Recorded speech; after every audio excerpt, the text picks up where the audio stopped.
영화를 통해 마음이 열리는 곳 뒷방 상영관입니다. 영화가 끝나면 우리는 뒷방에 모여 대화를 시작합니다. 나와 당신의 영화는 우리의 대화를 통해 새롭게 살아납니다.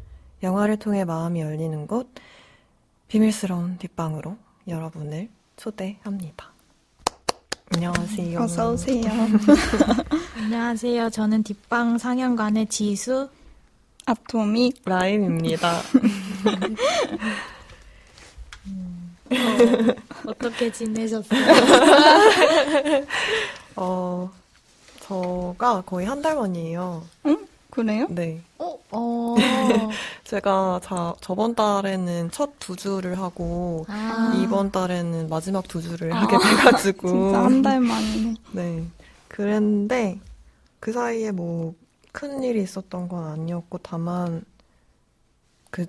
지난번 마지막 녹음했던 그 바로 다음 날 제가 삿포로를 갔다 왔었거든요.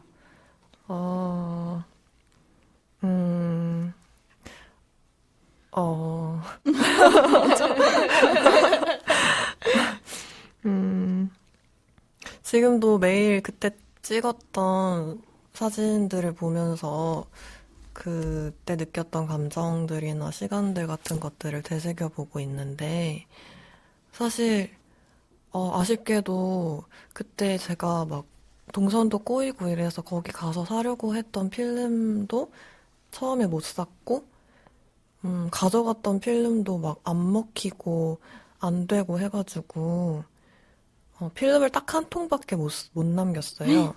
만약에 그게 아니었으면 진짜 같이 저 말고 따로 갔었던 그 친구가 그랬던 것처럼 또 저도 막 여러 통씩 다 찍는 바람에 돈이 엄청 나갔을 수도 있지만 어쨌든 딱 한 통을 찍어서 왔는데 그래서 뭐 더 그런가 그냥 그 한 장 한 장에 남았던 그 순간들에 대해서 더 되돌아보게 되는 것 같고 한 장 한 장이 더 소중했던 것 같고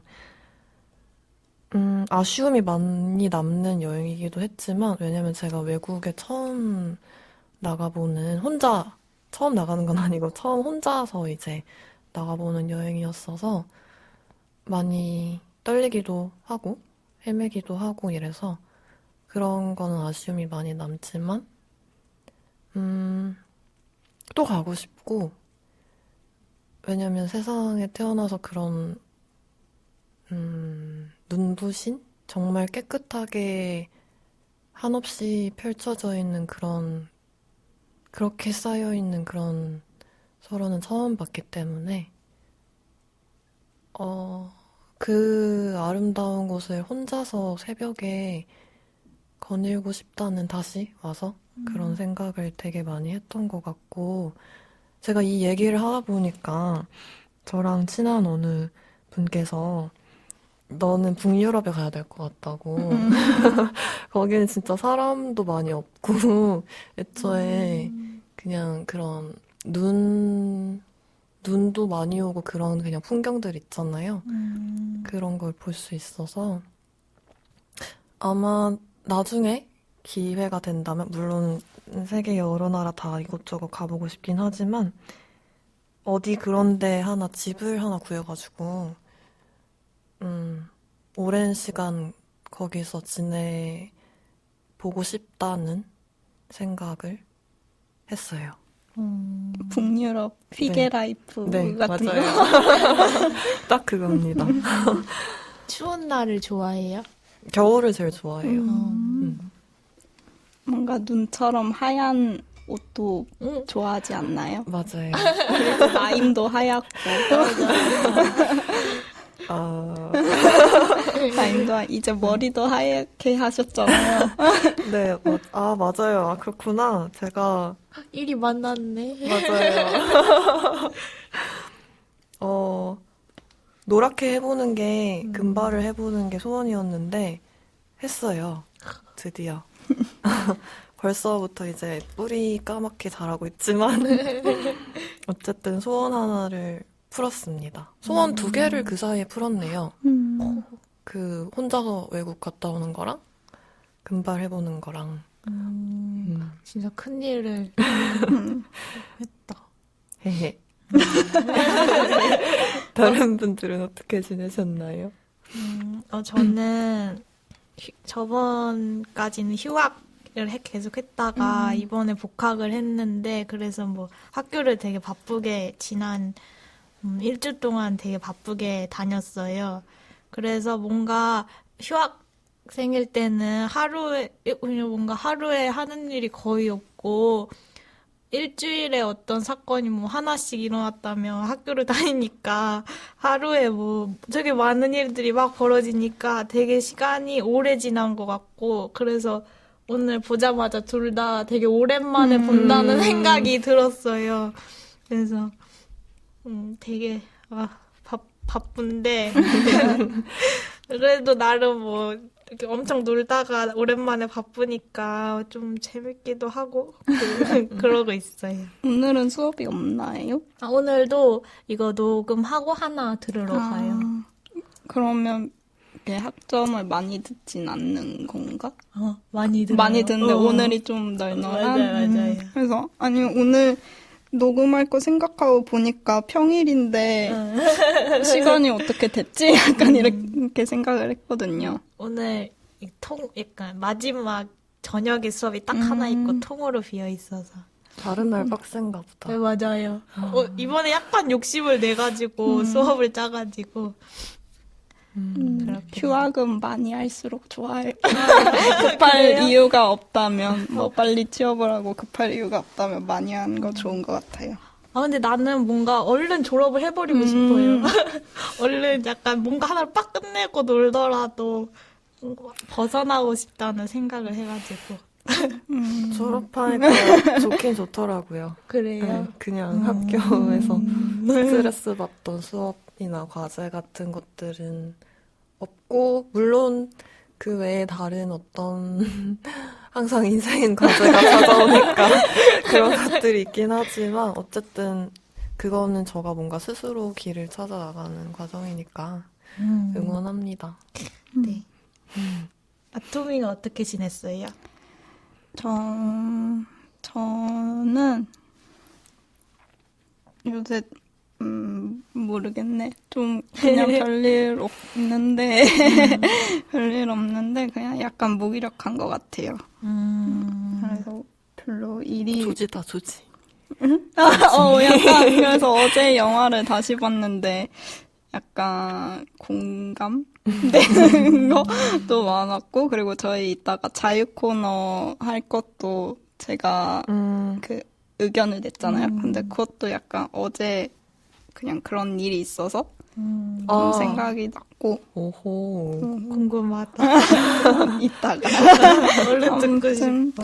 그냥 집에서 있고 엄마랑 운동 다니고 뭐예요? 필라테스를 와. 이번 달부터 시작해서 아직 몇 번 안 갔지만 나물 씨랑 똑같네요.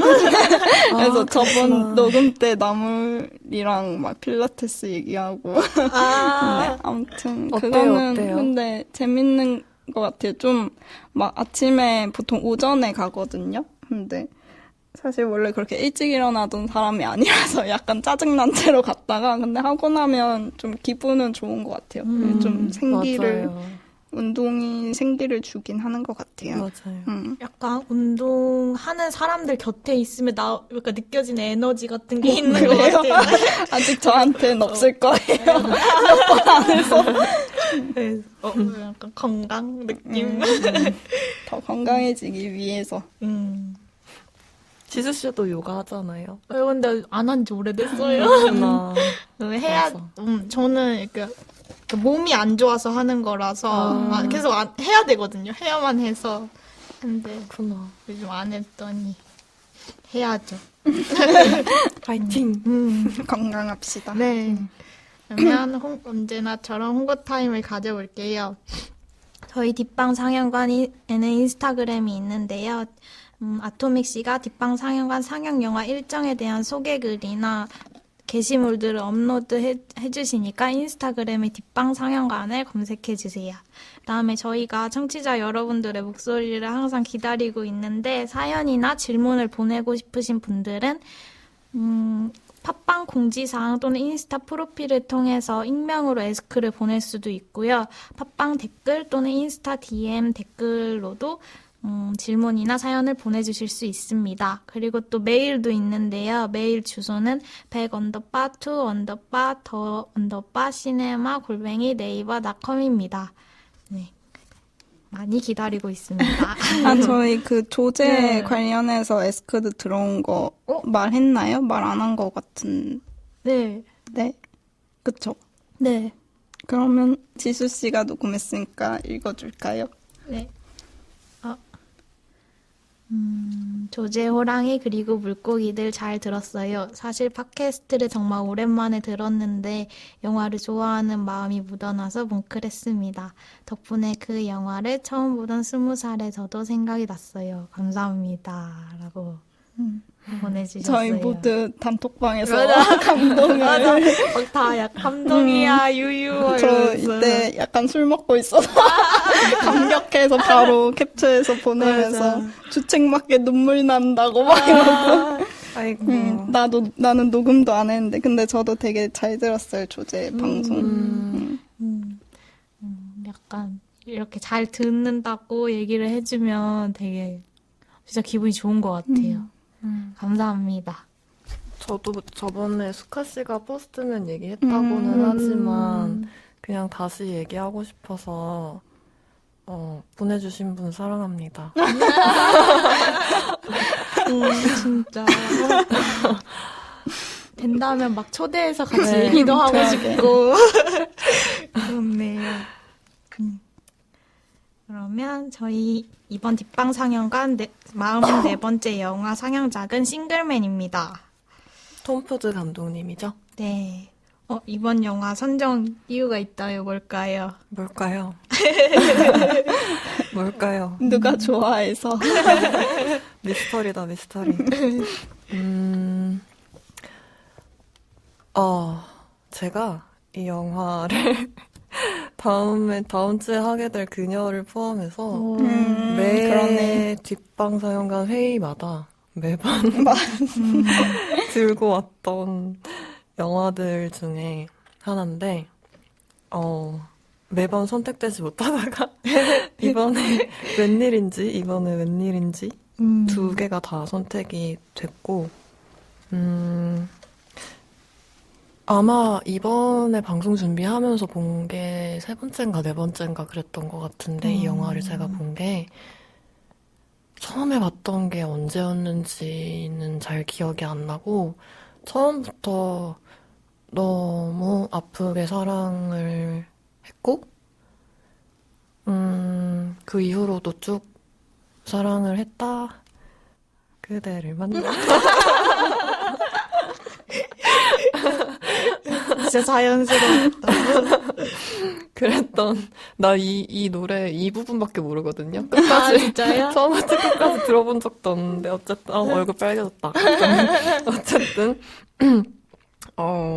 네. 그 자세한 얘기는 이따가 이제 우리 코너에서 이야기를 할 것 같지만 네. 이번에 보면서도 내가 이 영화를 사실은 다시 보면서 그때 사랑했던 것만큼 지금 그렇게까지 막 엄청 느낄 수 있는 것 같지는 않아서 이게 어떤 감정의 변화일까 생각을 하다가 다시 이제 하나하나 그 장면들을 곱씹어 보면서 아씨 내가 이래서 다시 그래, 한번. 내가 이래서 사랑했었지라고 느꼈던 그런 영화여서 그런 마음들을 그리고 아토믹 씨랑 지수 씨도 다 좋아하시는 맞아요. 영화였잖아요. 그래서 그런 마음들을 여러분과 함께 공유해보고자 선정을 했던 것 같습니다. 근데 이번 달 선정 영화가 전부 다 되게 막 우리가 되게 열정적으로 좋아하는 영화들이라 조제도 맞네요. 온정이 진짜 좋아하고 맞아요. 되게 벼르고 있던 영화들이라서 좋은 것 벌새는 노랑. 너랑은 정말 음. 못했지만. 맞아. 그렇습니다. 그렇습니다. 그럼 먼저 톰 포드 감독에 대해서 얘기를 좀 해볼까요?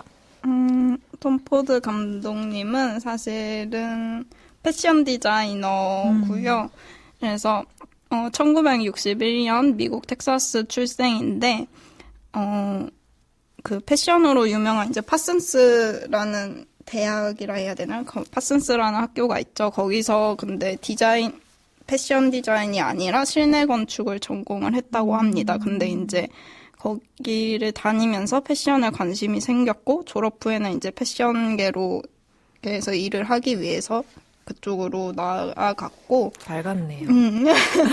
적성을 잘 찾았나 봐요. 네. 그래서 약간 그 졸업 후에 일 구할 때 파슨스 실내 건축 전공이라고 얘기 안 하고 그냥 파슨스라고만 말을 했다는 이야기가 있다고 합니다. 아무튼 그랬는데 이제 1990년도에 그때 지금 구찌라는 이 브랜드가 지금은 특히 좀 더 힙하고 젊은 사람들이 많이 좋아하는 명품 브랜드가 됐는데 1990년도에 당시에는 되게 올드한 그런 이미지 때문에 좀 많이 주가가 떨어지고 있었어요.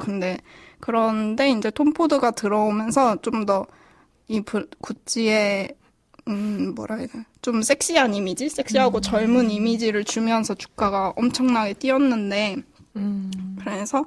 그래서 이 원래 그 회장이라고 해야 되나 경영자 회장 아무튼 CEO? 구찌의 CEO 분과 톰 포드의 스타일이 너무 안 맞아서 원래는 자르려고 했는데 이제 다른 뭐 또 높은 사람이 톰 포드를 계속 데리고 가면서 구찌를 승승장구라 하기에는 원래 높은 브랜드였지만 아무튼 더 그 유명하게 됐고 그래서 처음에는 여성 부분 디자이너였다가 이제 94년에 크리에이티브 디렉터로 승진을 하면서 뭐 광고 같은 거나 그런 화보 같은 거에 이제 디렉팅을 하고 그리고 그래서 95년에서 96년도쯤에 구찌의 판매량이 90% 정도 증가를 했다고 합니다.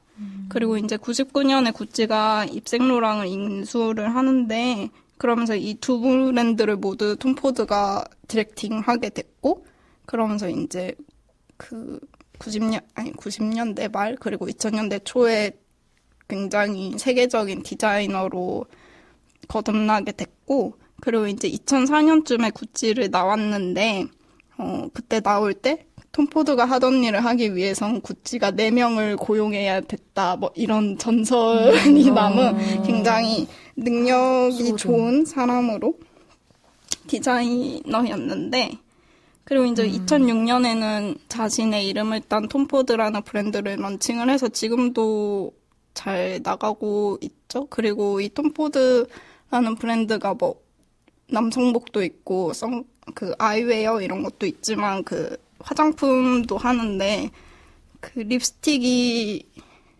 유명해요. 뭐라 표현해 유명하다고. 아무튼 그런데 제가 톰 포드를 약간 좋아하게 됐던 게 그러니까 그 화장품 브랜드를 좋아한다기보다 이 톰 포드라는 사람을 좋아하게 됐던 게 그 톰 포드의 립스틱 라인이라 해야 되나? 그것 중에 립스 앤 보이즈라는 라인이 있는데 그게 그 립스틱의 이름이 남자들 이름이에요. 뭐 예를 들어 뭐 잭 뭐 이런 식으로. 근데 아무튼 그 광고가 되게 멋있어요. 광고가 그 영화에서도 좀 클로즈업을 많이 쓰잖아요. 네. 이 싱글맨에서도 사람 홀리게. 약간 광고도 그런 느낌이고 또 제가 좋아하는 블러라는 밴드의 걸스 앤 보이즈라는 노래가 있는데 그 노래가 이제 쓰인 광고도 있어서 사실 그것 때문에 처음 알았거든요, 저는. 그래서 되게 좋아하다가 이제 영화 보고 이 사람은 배운 변태다 약간 이런 느낌의 영상미를 굉장히 중요시하는 분이시고 그래서 싱글맨이 2009년에 나왔는데 이게 톰 포드가 영화 감독의 데뷔를 한 데뷔작이었고 근데 너무 잘 만들었죠. 그리고 이제 2016년에 녹터널 애니멀스가 개봉을 했습니다. 싱글맨을 너무 좋아해서 그 감독님의 영화가 나온다는 얘기를 듣고 보려고 했지만 아직 보지 못한. 아, 진짜. 아토믹은 봤어요? 좀 봤는데 어때요? 저는 조금 그러니까 그 감각적인 영상 이거는 맞는데 저는 좀 그대로고. 내용을 잘 못 따라간 것 같아요. 뭔가 뭐지? 그냥 내용이 이해하기 어렵다기보다는 좀 공감이 안 된다 해야 되나? 아무튼 제가 잘 못 따라가고 여기에 아미에머가 나온단 말이죠. 아미에머가 조연 정도로 나오는데 되게 잘생기게 나와서 잘생기게 나와요? 잘생긴 건 아니고. 잘생겼죠. 근데 잘생겼죠. 아무튼 근데 나쁜 놈으로 나와서 약간 아, 그렇군. 그렇지만 아무튼 잘생겼다 하는 거. 잘생겼다 하면 또 싱글맨이죠. 그쵸. 처음부터 끝까지 잘생겼죠. 싱글맨의 배우들도 되게 뭔가 쟁쟁하잖아요. 한 명 한 명이 다 눈에 띄고 배우들 제가 다를까요? 배우들이 일단 영국 배우들이 많이 나왔어요. 그 주연급에. 그래서 콜린 퍼스, 매튜 굿, 니콜라스 홀트 모두 영국 출신 배우고 또 영국 출신 배우로 우리나라에서도 되게 유명하고 인기가 많은 분들인데 일단 조지 역을 맡은 콜린 퍼스는 뭐 너무 유명하죠. 맞아. 우리가 생각하는 약간 젠틀한 영국 너무 멋있어. 신사란 말이 좀 웃기긴 하지만 영국 배우의 느낌이 물씬 풍기는 분이신데 그래서 뭐 대표작이야 옛날에 젊을 때 찍었던 오만과 편견부터 시작해서 브리짓 존슨의 일기, 러브 액츄얼리, 맘마미아, 킹스 스피치, 틴커 테일러 솔저 스파이, 킹스맨 등등 엄청나게 많고 어쩜. 그리고 싱글맨도 대표작이라고 할 수 있죠. 그쵸. 그리고 이게 그 시상식 수상 소감에서 갑자기 냉장고 수리 기사한테 감사하다는 그런 소감을 남겼는데 이게 이유가 처음에 싱글맨 제의를 받았을 때 처음에는 뭐 스케줄 문제도 있고 거절을 하려고 그때 거절 메일을 쓰고 있었대요. 근데 그 냉장고 수리 기사가 오면서 약간 시간이 수리하는 동안에 시간이 생기면서 다시 한번 재고를 하게 됐다. 뭐 그러고 이제 마침 영화 촬영 일자도 약간 변경되면서 스케줄도 맞게 되면서 이 영화를 찍게 됐고 이 영화를 찍으면서 이제 톰 포드 감독과도 절친해졌다고 합니다. 그리고 또 이제 짐 역을 맡은 매튜 굿은 정말 잘생겨서 제가 좋아하는 배우인데 저는 스토커 나왔을 때랑 이미테이션 게임 나왔을 때 되게 좋아했거든요. 근데 묘하게 안 뜨네요. 뭔가 묘하게 자꾸 영화들이 나와도 좀 별론 것 같고 이래서 되게 개인적으로 아쉬움이 많은 배우입니다. 근데 이미테이션 게임에서도 정말 멋있게 나와요. 약간 천재, 체스, 뭐 챔피언 뭐 약간 이런 걸로 나오는데 똑똑한 매력을 볼 수 있는 베네딕트 컴버배치와 서로 똑똑함을 대결하는 역이고 그리고 이제 니콜라스 홀트는 완전 어릴 때부터 연기를 시작했어요. 처음에 맞아. 한 뭐 대여섯 살 때쯤에 드라마로 데뷔를 한 후에 이제 2002년에 어바웃 어 보이의 휴그랜트랑 같이 맞아. 나왔는데 여기를 나오면서 이제 자기가 연기자를 전업으로 삼아야겠다 약간 그런 생각을 하게 됐대요. 그때까지만 해도 제가 그걸 봤거든요. 그게 나왔을 때쯤에. 진짜요? 네, 근데 그때까지만 해도 휴그랜트가 이런 청년으로 성장할지 몰랐죠. 휴그랜트? 아, 휴그랜트. 휴그랜트 이제 청년이라기에. 홀트. 홀트. 맞아. 아무튼 그리고 이제 2006년에 스킨스라는 영국 드라마에 나오는데 이때 이제 좀 그쵸. 커서 나오죠. 근데 이때가 되게 뽀얗고 예쁜 얼굴로 해서 했는데 지금은 조금 이미지가 달라지긴 했지만 아무튼 여전히 배우로 이제 유명하고, 그리고 이제 엑스맨 시리즈에서 행크, 매드맥스에서 눅스, 뭐 원바디스 등등 좀 요상한 분장을 하고 나오는 영화도 잘 나왔고, 그리고 최근에는 후메바체 바나나랑 더 페이버린 여왕의 여자에도 나온다고 하네요. 제가 영화를 안 봤는데. 저도. 그리고 이제 2019년에 미국 개봉 예정인 영화가 2개나 있는데, 반지의 제왕 원작자인 톨킨의 얘기를 담은 영화 톨킨에서 톨킨 역을 맡아서 이제 이게 19년 5월에 미국 개봉 예정이고, 그리고 엑스맨 다크 피닉스 이거 제가 되게 기다리고 있는데 이거는 6월 개봉 예정이라고 합니다. 그리고 이제 마지막으로 줄리안 무어 얘기를 하고 싶은데, 줄리안 무어는 제가 디아워스라는 영화를 엄청나게 좋아하는데, 그 영화를 보고 되게 푹 빠졌던 배우예요. 그래서 뭐라 해야 돼요? 뭔가 되게 우아한 느낌이 드는 배우인데, 되게 찰리가 막 우아한 역할은 아니잖아요. 좀 입이 거칠기도 하고, 술 먹고 막 술을 많이 먹고 막 그런 역으로 나오는데. 술 마시고 누워할 수 있는데. 근데 찰리의 역은 그렇지 않으니까. 근데 아무튼. 장난이었어요. 그래서 좀 다양한 역할을 많이 했고, 심지어 킹스맨 골든 서클에도 나오잖아요. 맞아요. 거기서도 콜린 퍼스랑 같이 나오고, 아니면 스틸리스랑 이제 맵 투 더 스타라는 영화로 보통 빅5 시상식이라고 하는 베니스 영화제, 베를린 영화제, 칸 영화제, 그리고 골든글러브랑 아카데미에서 여우주연상을 모두 받은 최초의 여배우이자 남자 배우를 합쳐도 한 3번째 뭐 이 정도의 되게 엄청난 기록을 가지신 분이라고 합니다. 진짜 빵빵한 영화네요. 맞아요. 리페이스도 카메오로 나오고. 근데 되게 캐릭터 한 명 한 명이 되게 눈에 잘 들어오는 영화인 것 같아요. 그리고 이 영화에 원작이 있는데요. 이 영화의 원작은 싱글맨이라는 책이라고 해요.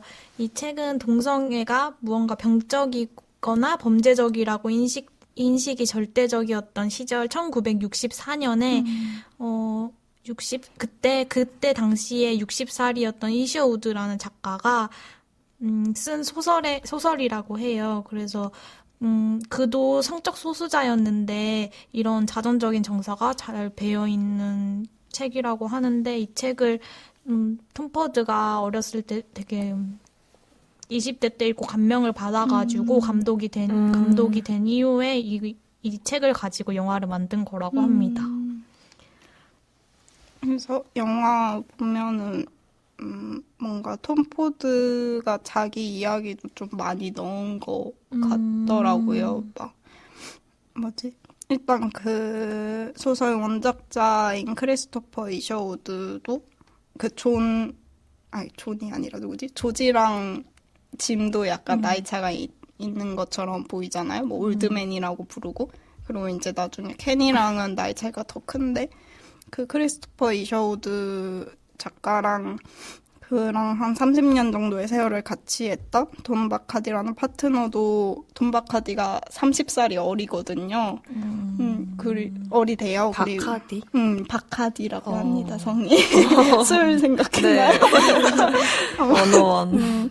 아무튼, 그러고 이제 톰 포드도 8살 연상의 파트너가 있고 해서 뭔가 공감을, 뭐 젊었을 때 읽었다고는 하지만 사실 톰 포드도 되게 동거를 오래 하고 결혼을 한 거라 그때 이미 만나고 있었나? 모르겠네요. 아무튼 그럴 수도 있고 아닐 수도 있지만 어쨌든 좀 뭔가 공감대를 많이 갖고 있는 것 같아요.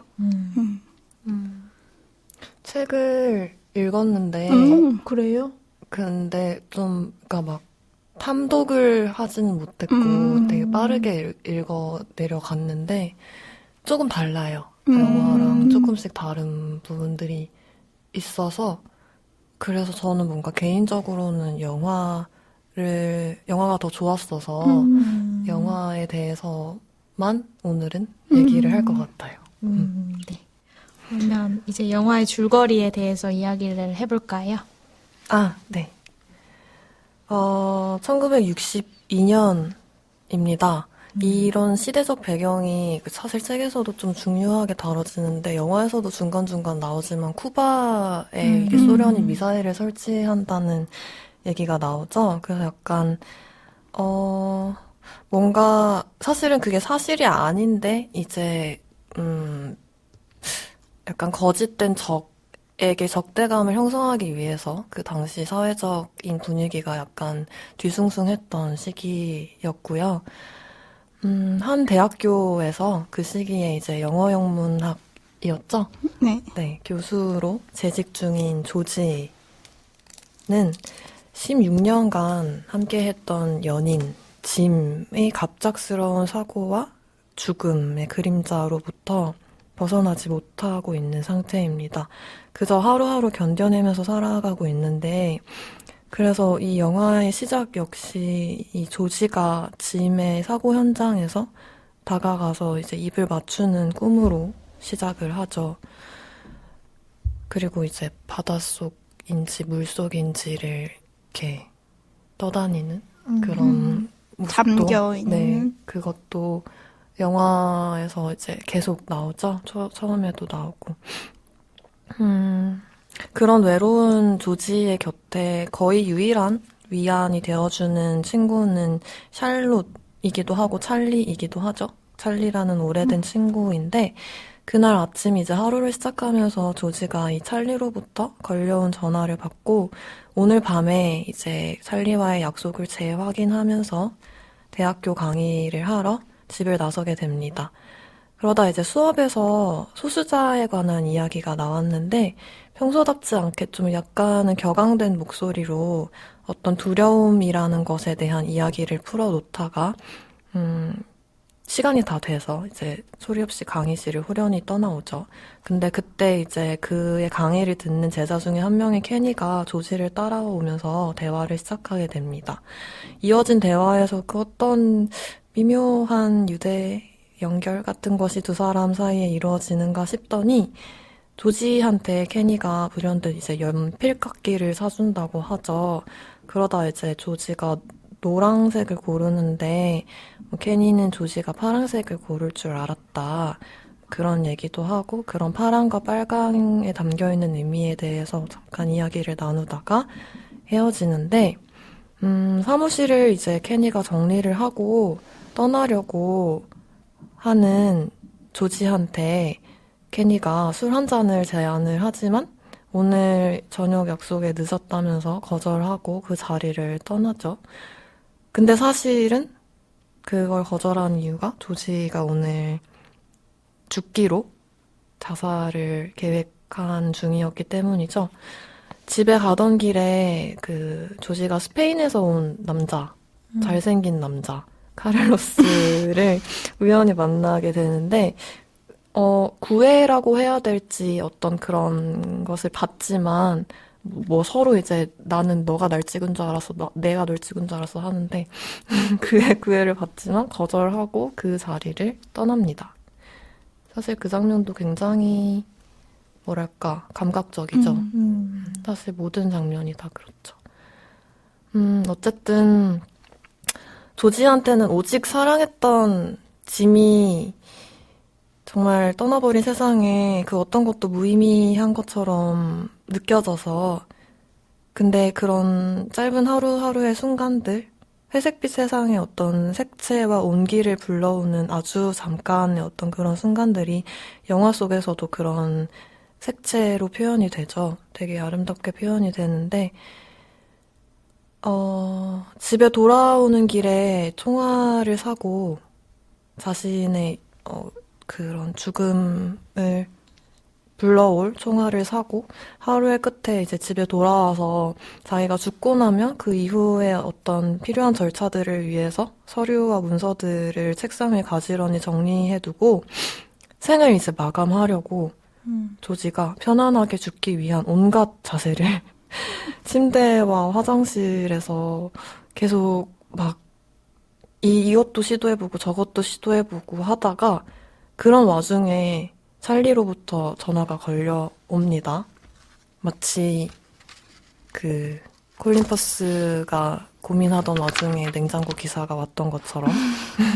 그래서 그때 찰리와 이제 결국에는 죽음을 잠시 미루고 마지막 시간을 함께 하기로 하고 잠시 찰리의 집에 들러서 시간을 보내는데 찰리는 오래전에 남편과 헤어지고 이제는 다 큰 아이들까지 떠나보내고 외롭게 홀로 남아서 조지 곁에 남아있는 거의 유일한 친구이면서 동시에 같은 마음으로는 이어질 수 없는 관계이죠. 왜냐하면 찰리는 여전히 조지의 어떤 그런 연인의 감정으로서 뭔가 서로의 곁에서 있어주기를 바라고 있기 때문에 하지만 조지는 여전히 짐을 사랑하고 있어서 그런 찰리를 받아들일 수 없는 상황이죠. 어쨌든 그런 찰리와 함께 술과 춤과 웃음이 있었던 시간들을 뒤로 하고 조지가 결국에는 떠나간 연인 짐에 대한 그리움을 참지 못해서 그를 처음 만났던 바를 향해서 달려갑니다. 그리고 그곳에서 오늘 낮에 대화를 나눴던 제자 케니를 만나게 되죠. 사실은 케니가 조지를 찾아온 거죠. 그렇게 둘이서 대화를 나누다가 어떤 굉장히 묘한 어떤 오고 가는 감정들을 느끼기 시작한 조지는 뭔가에 마치 홀린 사람처럼 갑자기 이제 바다에 가자는 케니의 제안에 그래 가자 하고 둘이서 바다에 가서 훌훌 옷을 벗고 알몸으로 밤의 파도에 마음 놓고 몸을 맡깁니다. 그렇게 찰나의 순간을 보내고 다 젖은 채로 이제 두 사람이 조지의 집으로 돌아오게 되는데 그곳에서 시간을 이제 더 함께 하다가 결국에 조지가 취해서 잠에 들어요. 근데 이제 조지가 잠에서 깼는데 소파에서 이제 곤히 잠들어 있는 케니를 바라보게 되죠. 그러다가 케니가 담요 속에 자기가 조지가 죽기 위해서 쓰려던 그 총을 안고 있는 거를 발견을 합니다. 그리고는 그 총을 조용히 서랍 안에 넣어두고 잠그죠. 이 잠근다는 행위가 좀 의미가 있죠. 어쩌면 케니로 인해서 다시 이제 조지가 생에 대한 어떤 의미가 되돌아온 것처럼 이렇게 관객들한테 그런 감정의 물결을 전해주는데, 근데 그때 모든 것이 다시 기적처럼 되살아나는 것 같은 그 순간에 갑작스럽게 찾아온 심장 발작으로 조지가 죽음을 맞이하게 됩니다. 그리고 그때서야 그토록 기다리던 짐의 영혼이 조지에게 찾아와서 입을 맞추고 영화가 끝을 맺게 됩니다.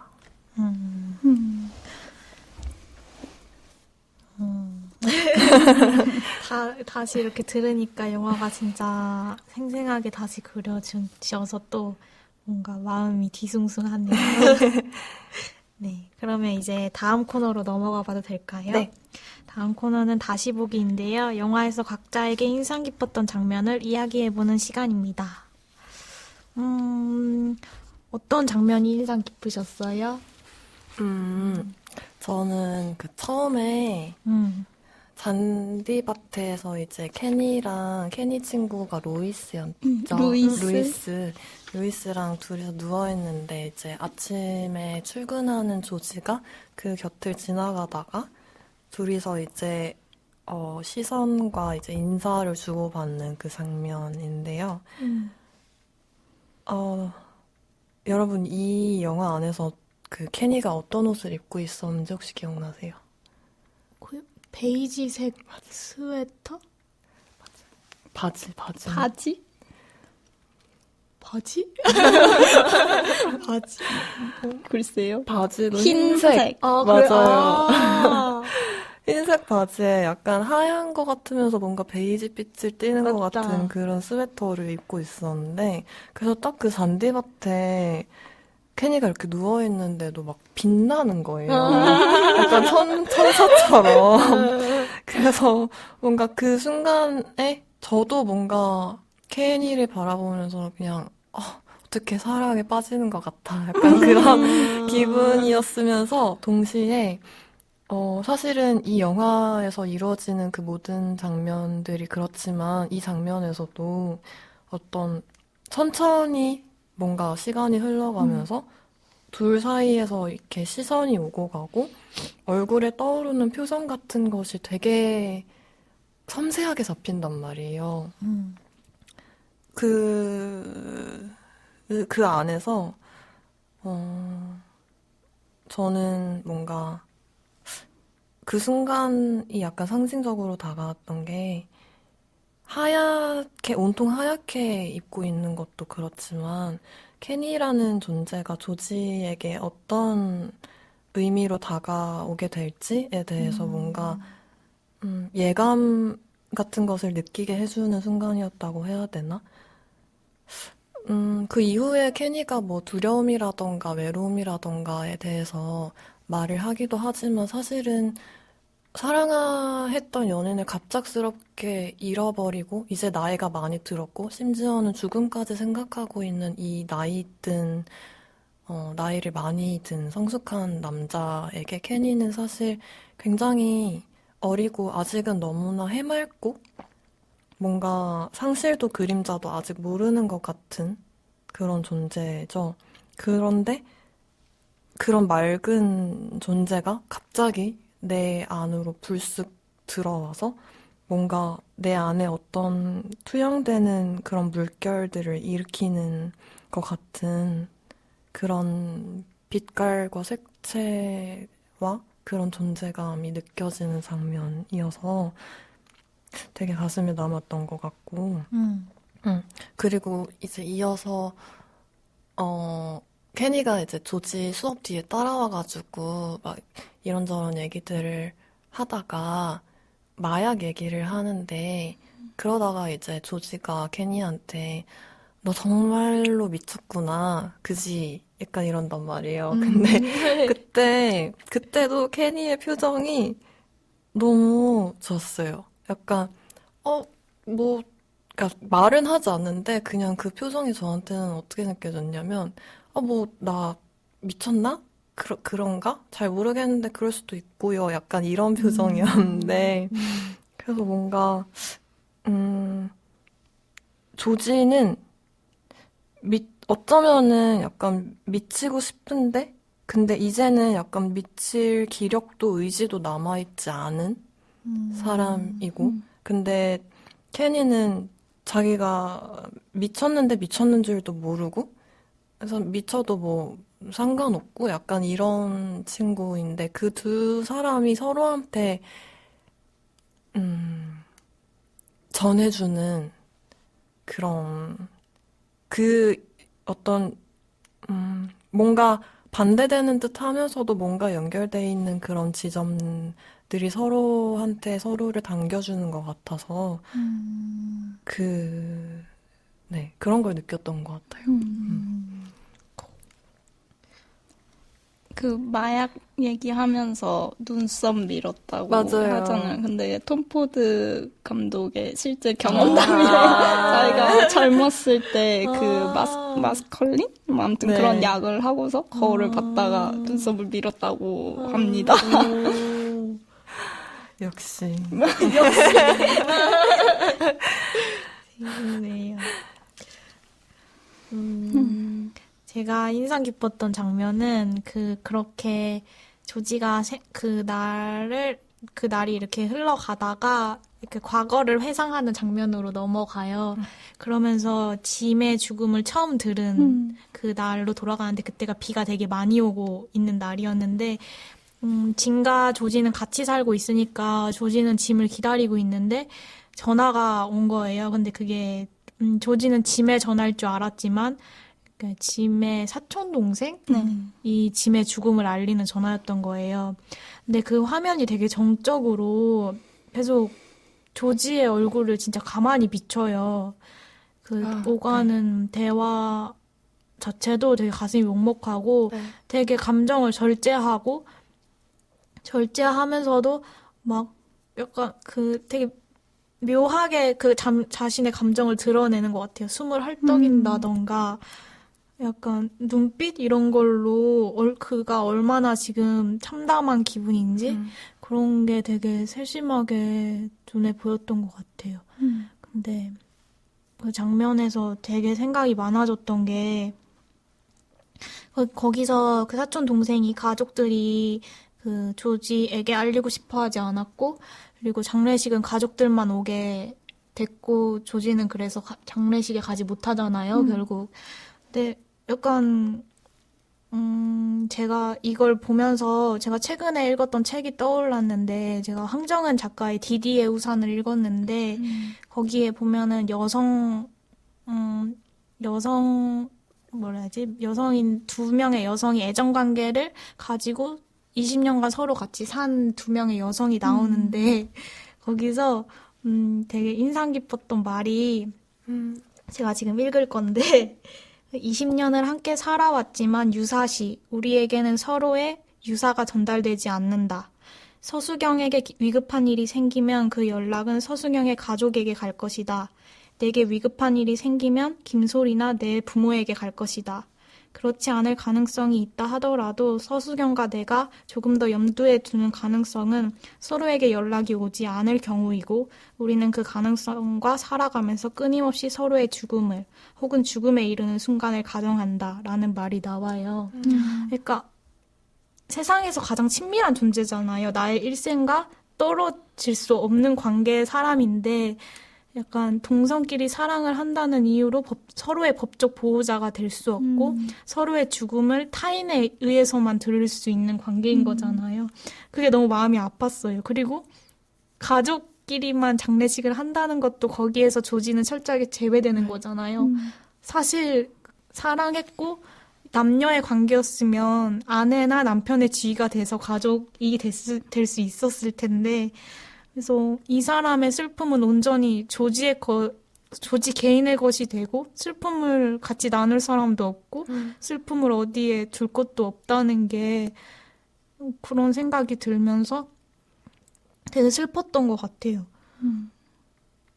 그래서 이게 성적 소수자로서 애인과 함께 산다는 게 어떤 식의 위험을 감수하게 되고 어떤 식의 뭔가 절망들을 그냥 무책임하게 사람들이 방기하고 있는지를 잘 보여주고 있었다고 생각해요. 그래서 되게 슬펐던 장면이었던 것 같아요.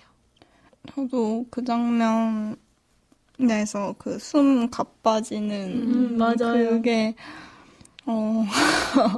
너무 슬펐고 그리고 또 그 전화를 받고서 자기한테 연락을 해줘서 고맙다고 막 땡큐란 말을 여러 번 한단 말이에요. 근데 그런 소식을 들으면서도 어쨌든 자기가 알 수 있어서 고맙다고 하는 그게 그냥 인사치레로 하는 말일 수도 있지만 그런 고맙다고 말을 하는 게 너무 슬펐어요, 저는. 그 장면에서 조지의 일생이 좀 그려졌던 것 같아요. 되게 내내 좀 되게 많은 감정을 느끼는 사람인 것 같은데도 그걸 표현을 정말 안 하고 항상 뭔가 절제하고 있는 것 같고 항상 뭔가 이성적으로 행동하려고 하는 것 같고 그런 것들이 이전에 조지가 겪었을 뭔가 뭐 아픔이라던가 상처 이런 것들의 결과물이 아닐까라는 생각을 했던 것 같아요. 그 장면 생각하니까 너무 슬프네요. 그게 진짜 카메라가 진짜 별 움직임도 없이 계속 조지의 얼굴만 비춘단 말이에요. 그래서 되게 슬펐던 것 같아요. 아토믹 씨도 해상 장면 중에 좋았던 게 있었죠? 저는 좀 더 행복한 기억을 회상하는 거를 골랐는데 둘 다 어쩌다 보니 짐과의 기억이네요. 저는 근데 아무튼 첫 장면은 그 누구지 조지가 이제 흑백 사진을 보는데 바다에서 찍은 짐의 사진을 흑백 사진을 보다가 아마 그 순간으로 돌아간 거겠죠? 하면서 그 어떤 바닷가에 같이 있었던 때를 회상하는데, 이게 그 회상 장면은 보통 되게 색채가 뚜렷이 나오는 그런 알록달록하게 회상을 하는데, 보통 그 장면에서는 완전 흑백으로 나온단 말이에요. 그 흑백 사진처럼. 그냥 이거는 그냥 정말 영상적으로 너무 좋았어요. 그렇게 표현을 하는 톰 포드가 좋았고. 그리고 그때도 대사가 짐이 이제 찰리에 대해 막 묻는단 말이에요. 찰리랑 뭐 왜 그렇게 친한 거야? 뭐 이런 식으로 약간 질투를 하면서 묻는데, 그러면서 이제 조지가 그냥 예전에 잔 적은 있어 뭐 이런 식으로 얘기를 하니까, 짐이 여자랑 자면서 나랑은 왜 만나는 거야? 내 옆엔 왜 있는 거야? 이런 식으로 좀 퉁명스럽게 말을 하니까, 그때 조지가 이름이 너무 헷갈리네. 조지가 맞아요. 왜냐하면 내가 남자랑 사랑에 빠졌으니까, 너랑 사랑에 빠졌으니까 이 대사를 하는데, 그게 너무 좋더라고요. 여자하고 남자 상관없이 그냥 뭐 물론 남자랑 사랑에 빠졌단 말은 하지만, 그게 그냥 짐이랑 사랑에 빠졌고 짐이 남자였던 거지, 남자라서 짐을 사랑한 건 아니잖아요. 그냥 그 대사도 너무 좋고, 약간 그 짐의 성격이 뭔가 귀여운 것 같아요. 약간 맞아요. 툴툴거리면서 맞아요. 애교가 많다 해야 하는 좀 그런 사랑스러운 잔망스러워. 느낌? 잔망스러운 느낌이 좀 귀여워서 좋았고, 또 하나는 이것도 회상 장면인지, 이제 조지가 레코드판을 보다가 회상을 하는 장면으로 넘어가는데, 어느 날 이제 집에서 같이 책을 읽는데, 이렇게 좀 긴 소파에서 양쪽 끝에 서로 앉아서 각자 책을 읽는단 말이에요. 그러면서 이제 레코드 그 LP판을 틀어놓고 하다가 노래 들으면서 책을 각자 읽다가, 노래가 끝나니까 조지가 이제 네가 노래 틀어봐, 나 일어나기 귀찮아, 막 이런 얘기 하면서, 근데 넌 내가 트는 노래 좋아하지도 않잖아, 막 이러면서 투닥투닥 거리는데, 그냥 그게 너무 행복해 보였어요. 맞아. 그런 여유로운 것과 같이 노래를 듣고, 같은 책을 읽는 건 아니지만 그냥 뭔가 비슷한 취미를 공유하면서 같이 일상을 공유하면서 사는, 그냥 정말 평범한 커플, 연인, 뭐 부부의 모습을 하고 있잖아요. 그냥 그게 너무 좋았고, 그리고 그냥 조지도 너무 행복해 보여서, 그 장면이 뭔가, 되게 좋더라고요. 그냥 저런 관계를 가질 수 있다는 게. 거기서 막 그 얘기하다가 짐이 걔 보고 얼마나 행복해 보이냐고 막 그 얘기 하잖아요. 그 얘기가 되게 좋기도 했고, 짐이 어떤 사람인지를 되게 잘 보여줬던 맞아. 것 같아요. 그리고 그런 짐이 조지에게 어떤 의미인지 뭐 이런 게 너무 잘 와닿아서 너무 좋아 보였어요. 진짜 저도 그 장면 너무 좋았어요. 맞아요. 그리고 그 맨 처음에 나레이션으로 나올 때 막 조지가 뭐 자기는 일어나서 기분이 좋았던 적이 없다 뭐 이런 식으로 얘기를 하는데, 짐은 항상 일어나면 웃고 있고 뭐가 그렇게 행복한지 얄미울 정도로 뭐 그런 식으로 했다 뭐 이런 얘기를 하는데, 그게 딱 이런 그 흑백 사진에서도 그렇지만, 흑백 사진 장면에서도 그렇지만, 이 책 읽는 장면에서도 그게 잘 드러난 것 같아요. 뭔가 좀 더 밝고 조지한테 생기를 줬던 사람인 것 같아요.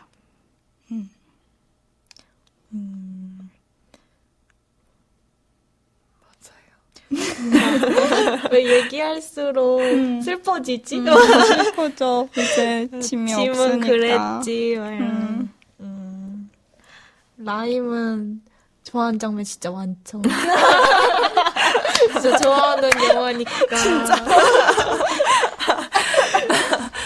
네, 사실은, 네, 다 좋아한다고 할 수 있는데, 그 중에서도 이제 뭔가 마지막쯤에 이르러서 하나로 이어지는 이야기를 하고 싶었어요.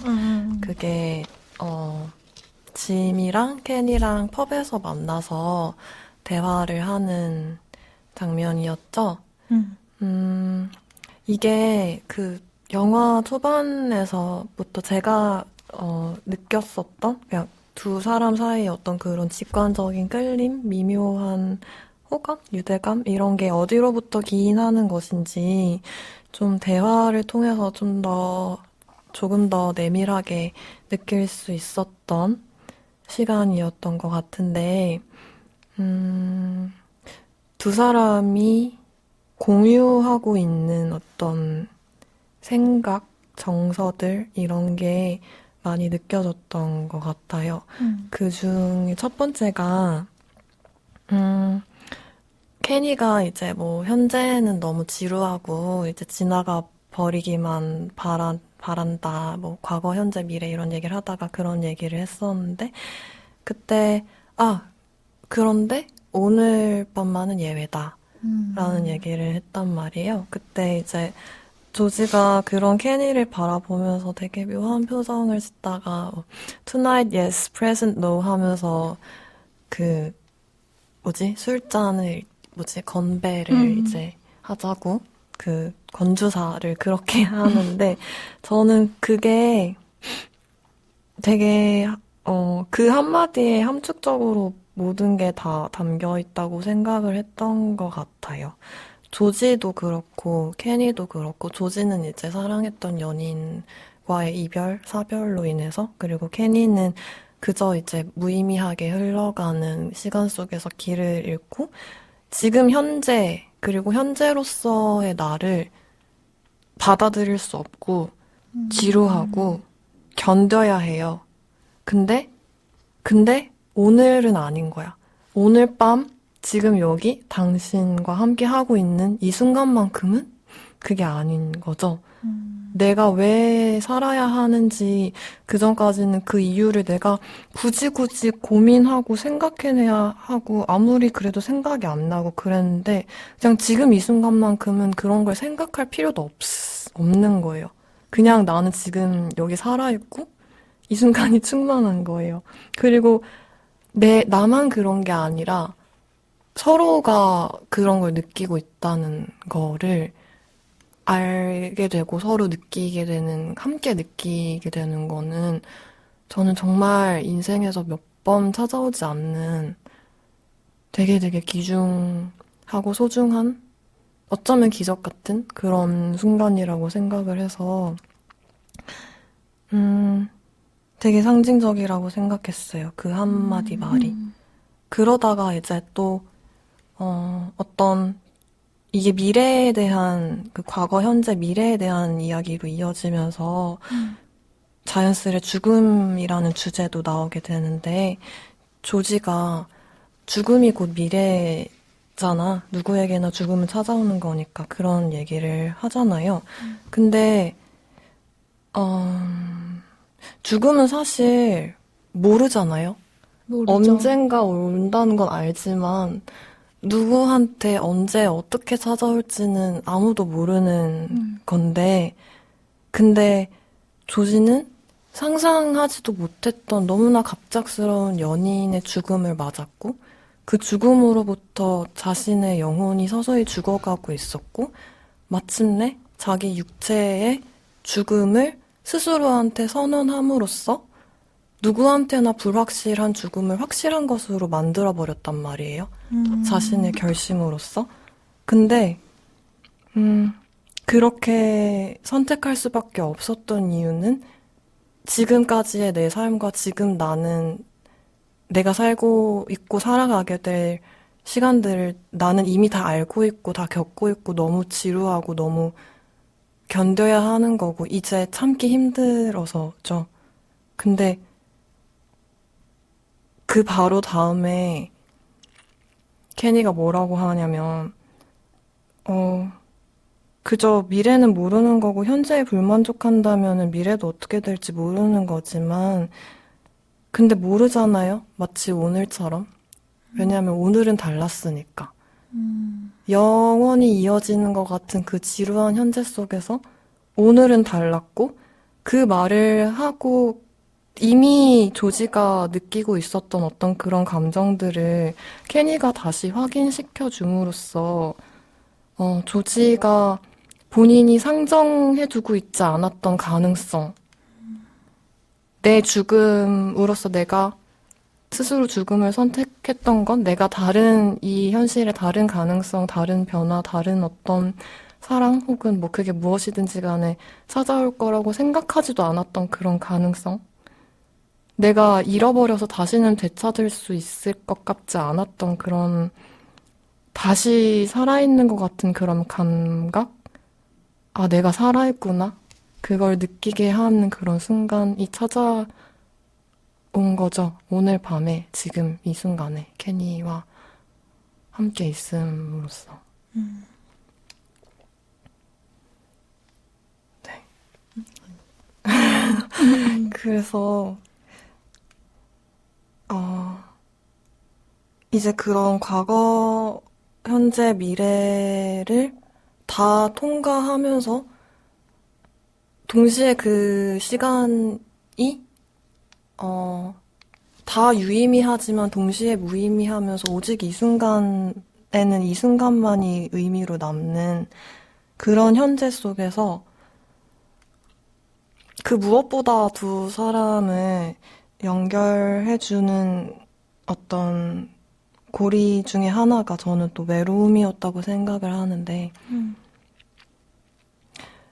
조지는 이미 우리가 영화에서 처음부터 이 사람은 너무 외롭고 아파하고 있지만 그걸 드러내지 않기 위해서 혼자서 꿈의 어떤 그런 바닷속으로 한없이 침잠하는 사람이고 이렇다는 걸 알고 있지만 그런 와중에 케니가 대화 속에서 나 너무 외롭다고 인간은 처음부터 나서부터 죽을 때까지 외로운 사람인 것 같고, 외로운 것 같고, 솔직히 그냥 이 육체의 감각으로서 내가 느껴지는 세상과 내가 보고 있는 당신이 진짜라는 걸, 이게 전부라는 걸 어떻게 알 수 있냐고 그러는데, 그때 조지가 나는 그냥 너가 보는 그대로야. 너가 자세히만 본다면 이런 말을 한단 말이에요. 근데 영화의 시작부터 조지는 가면을 쓰는 사람이었단 말이에요. 아침에 눈 떠서부터 오늘 하루를 또 사람들이 기대하는, 세상이 기대하는 조지의 모습으로서 살기 위해서 옷을 입고 구두를 고쳐 신고 머리를 매만지고 대학 강당에 들어서는 순간부터 그런 역할로서의 조지를 연기를 하는 사람이었어요. 근데 케니한테는 나는 그냥 너가 보는 그대로야 라고 한단 말이에요.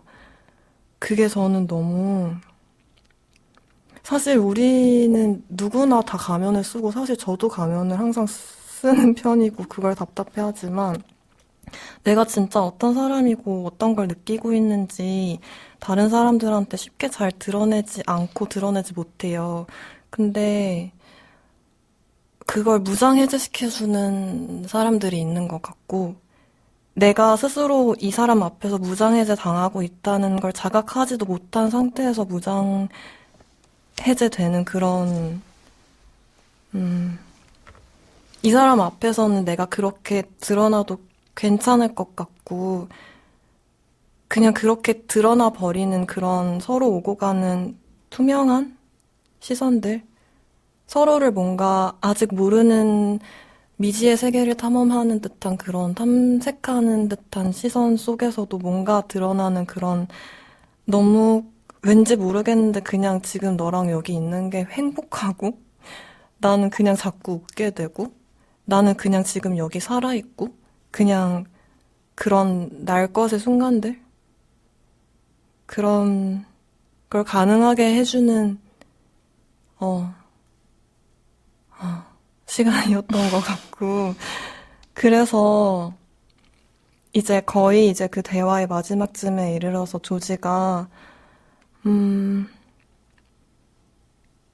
내가 다른 모든 것을 의미 있게 만들어주는 정말 유일한 그 단 한 가지는 내가 다른 한 사람의 인간과 진실로 연결되어 있다고 느껴지는 그 몇 안 되는 시간들, 순간들이라고 말을 하는데,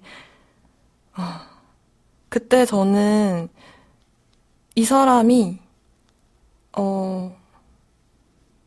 케니가 자기한테 그런 존재라는 걸, 짐도 자기한테 너무나 그런 존재였는데, 케니가 지금 이 순간 자기한테 그런 존재가 되어주고 있다는 걸 스스로도 자각하지 못한 상태에서 이 한마디의 말로 넘쳐 흐르는 고백을 하고 있는 것 같다라고 느꼈던 것 같고, 그래서 미친 사람처럼 그냥 바다에 갈래요? 하는 그 말에 너무나 당연하게 그래 가자라고 말할 수 있었던 것 같고, 저는 그렇게 밤의 바다에서 둘이서 알몸으로 그냥 마구잡이로 파도에 그렇게 몸을 맡기고 마음껏 젖을 수 있는 그 밤 하나로도, 그냥 정말 그 밤 하나로도 평생을 살 수 있었을 거라고 생각을 해요. 그래서 마침내 그 조지가 자기의 생의 의미를 되찾게 되는 순간에 그토록 꿈꾸었던 짐의 곁으로 돌아갈 수 있었다고 생각을 하는 거는, 이게 사실은 누군가에게는 비극으로 느껴질 수도 있지만, 어쩌면 비극이지만, 근데 저한테는 그렇게 많은 느껴지지가 않았던 게, 왜냐면 조지가 케니를 만나서 이런 시간을 함께 하기 전에 이 시간이 자기한테 어떤 감각과 감정과 의미들을 불어넣어 줬는지를 느끼기도 전에 섣불리 떠났다면, 이 세상을 떠났다면, 그때 조지와 지금 케니와 함께한 이후의 조지는 너무나 다르기 때문에 저는 내가 지금 여기 그냥 살아있다. 뭘 생각할 필요도 없이 그냥 살아있고, 여기에 존재하면서 느껴지는 어떤 그런 확신과 믿음과 사랑과 의지? 생의 의미가 되돌아온 순간에서야 마침내 비로소 조지가 짐의 곁으로 되돌아갈 준비가 되어서 그렇게 떠날 수 있었고 떠나야 했던 것이라고 느꼈던 것 같아요. 저는 다른 분들은 다르게 느꼈을 수도 있지만, 그래서 저는 뭔가 앞에서도 케니와의 어떤 그런 고리들을 계속 찾았던 것 같고, 물론 저는 짐도 너무 아프고 사랑하지만, 그냥 이 영화 속에서 그렇게 이어지는 이 조지의 마지막 순간까지 이어지는 그 하나하나가, 그 인연과 그 시간의 조각들이 너무 소중했던 것 같아요. 그 하루로 충분하다는 게 되게 좋은 것 같아요. 저도 이 장면, 그 라임이 말해준 그 모든 장면이 진짜 다 좋았는데, 약간 둘이 나눴던 대화가 뭔가 바로 실제화된 게 그 바다 장면인 네. 것 같아요.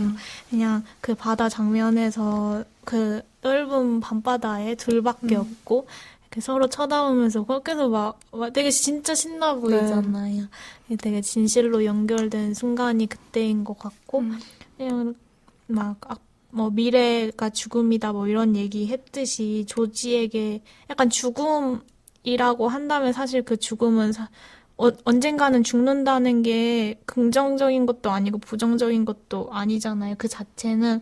근데 조지에겐 여태까지 그냥 좀 미래가 단순히 죽음이고 되게 그냥 좀 부정적이라고 할 수 있었던 건데, 짐이 죽음은 언제 죽을지 모른다는 것 자체에 뭔가 긍정성을 부여했던 것 같아요. 그 케니가. 그래가지고 그 바다에 뛰어놀던 순간에 조지의 미래가 죽음에서 알 수 없는 것으로 네. 바뀐 것 같아서 맞아요. 너무 좋았던 것 같아요. 근데 저는 마지막 장면에서 근데, 그런 생각 못했어요. 라임처럼. 근데 그렇게 생각하니까 또 그런 것 같은데, 저는 약간 그냥 죽음을 관통하는 얘기라고 생각했어요. 예기치 못한 그쵸. 순간에, 삶을 결심한 순간에 죽음이 네. 또 예기치 못하게 찾아온다, 뭐 그런 걸로 막 생각을 했는데, 짐에게 돌아갔다고 볼 수도 있겠네요.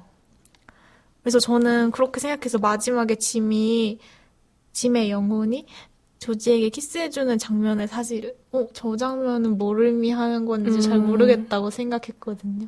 근데 라임의 말을 들으니까, 이해가 될 것 같아요.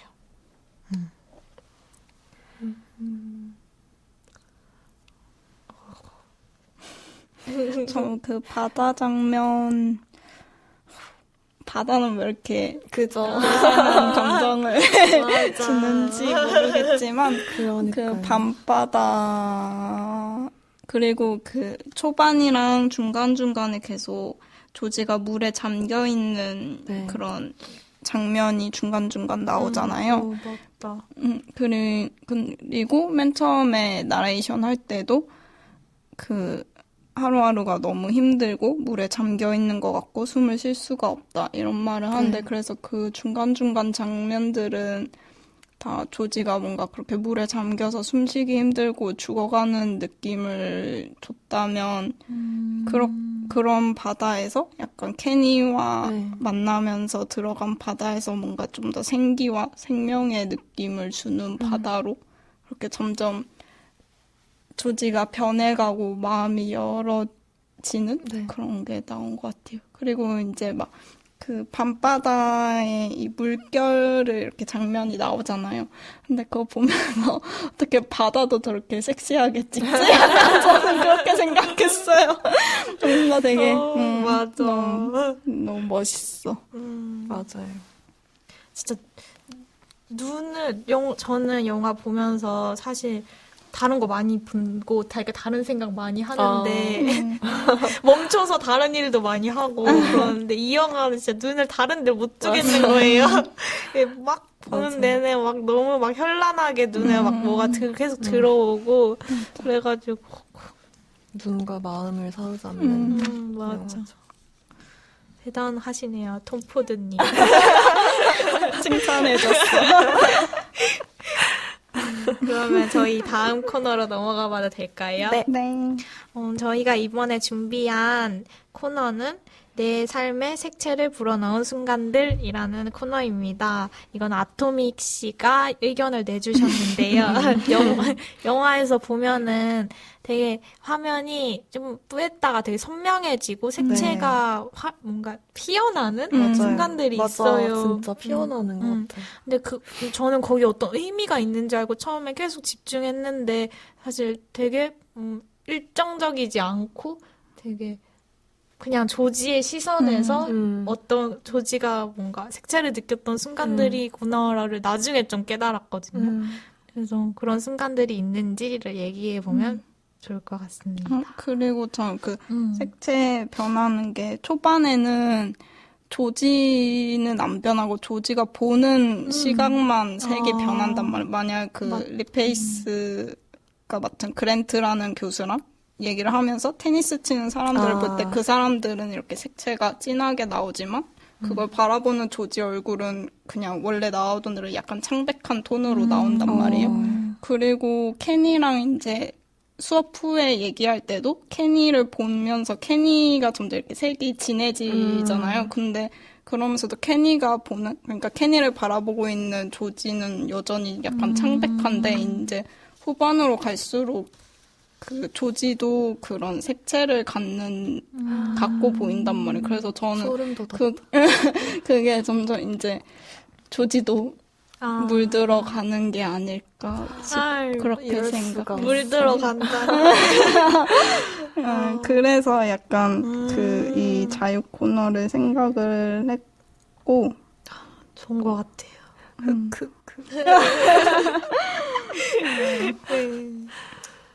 저부터 얘기를 할까요? 네. 좋아요.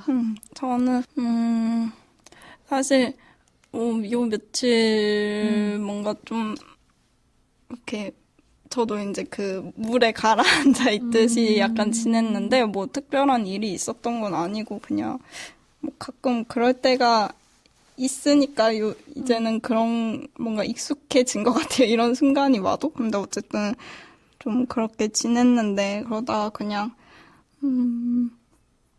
뭔가 이럴 때 보면 약간 사람들과의 관계를 막 생각하게 되는데 그러니까 막 기분이 다운돼 있으니까 만나서 놀고 싶고 막 이러기도 뭐 보고 싶고 막 이런 것도 있지만 또 한편으로는 그냥 혼자 있고 싶기도 하고 약간 이런 게 되잖아요. 그리고 만약에 그쵸. 되게 예민해져 있는 상태니까 뭐 그냥 집에서 가족들이랑 대화를 하든 아니면 뭐 친구들이랑 얘기를 하든 뭔가 별거 아닌 거에 괜히 곤두서서 맞죠. 기분이 나빠지거나 막 신경이 쓰이게 된단 말이에요. 근데 좀 그런 일들이 뭐 진짜 별거 아닌데 혼자 막 머리 아파하고 이렇게 지내니까 그냥 개인적으로 최근 몇 달간 든 생각은 혼자 굳건한 사람이 되고 싶다는 생각을 많이 했거든요. 남한테 휘둘리지 않고, 뭐 남과의 관계에 휘둘리지 않고.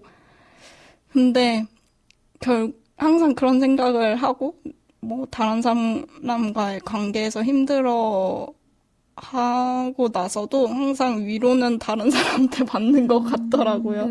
그래서 조지도 다른 사람들에 의해서 계속 이 생기가 들어가잖아요.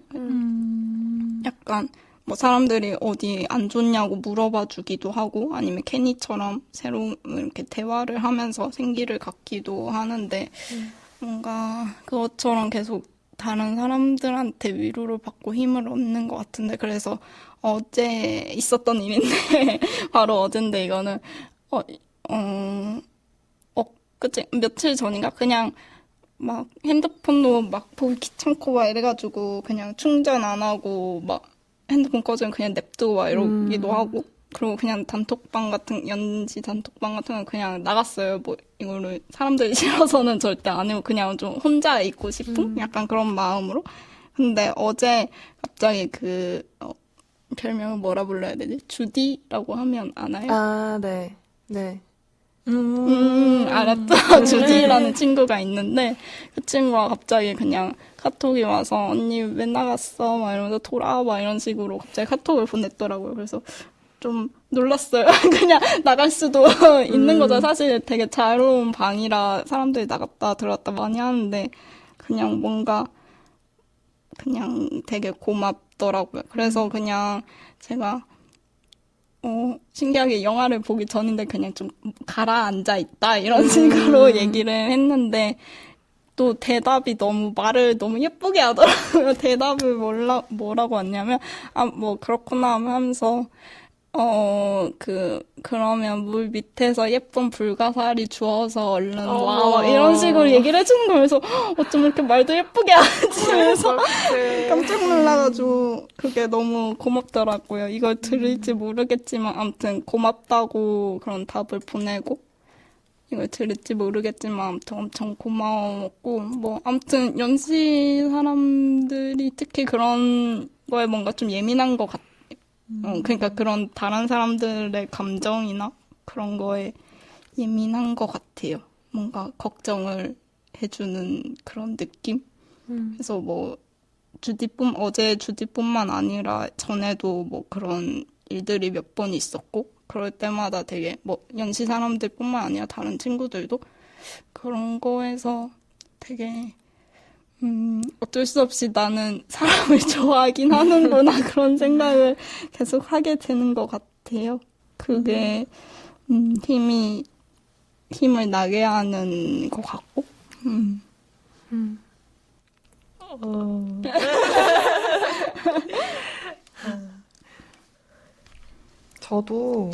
저는, 이거는 약간 다른 얘기일 수도 있는데, 제가 이 코너에서 하려는 얘기는 다른 얘기지만, 그냥 아토믹스 얘기에 이어서, 제가 언제 그 술자리에서 울었어요. 근데 그때 아토믹 씨가 기억하실지는 모르겠지만, 저한테 와서 어떤 말을 해줬는데, 제가 그거를,